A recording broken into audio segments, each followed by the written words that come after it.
আপনি কেন অনৈতিক কাজ করবেন? এসব নোংরামি কাজ করতে হাসপাতাল কেন আসলেন? নোংরামি না এটা আমার হ্যাঁ, আপনি কি লাগতো বলেন ছেলে? ছেলে আমার বন্ধু। হ্যাঁ, বন্ধু আরেক পুরুষের সাথে জামা বিদেশ ক্রিয়া করে তাদেরকে যদি আমি গালি দিই, আবার কিছু মানুষের ফুটকি জ্বলে। এই হচ্ছে বাংলাদেশের নারীদের অবস্থা। সুযোগ পাইলে কাম করে দিব মাদাসদের বাচ্চারা।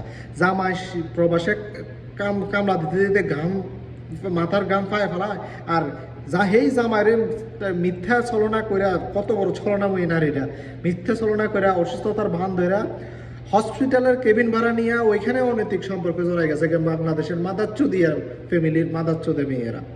এই হচ্ছে বাংলাদেশের মেয়েরা। সুযোগ পাইলে কাম করে দিব ভাই, সুযোগ পাইলে কাম করে দিব। প্রবাসী চিন্তা করতো না, কোনো কিছু চিন্তা, বাপ ভাই কিচ্ছু চিন্তা করে না।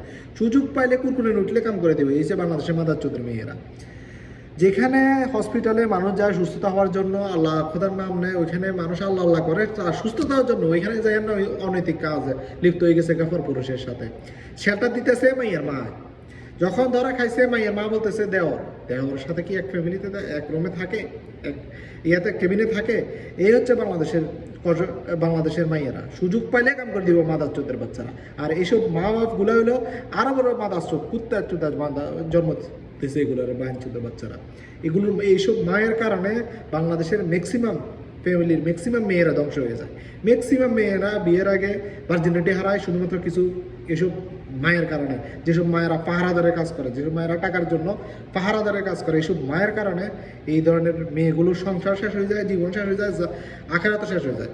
বাঞ্চুদিয়া ফ্যামিলি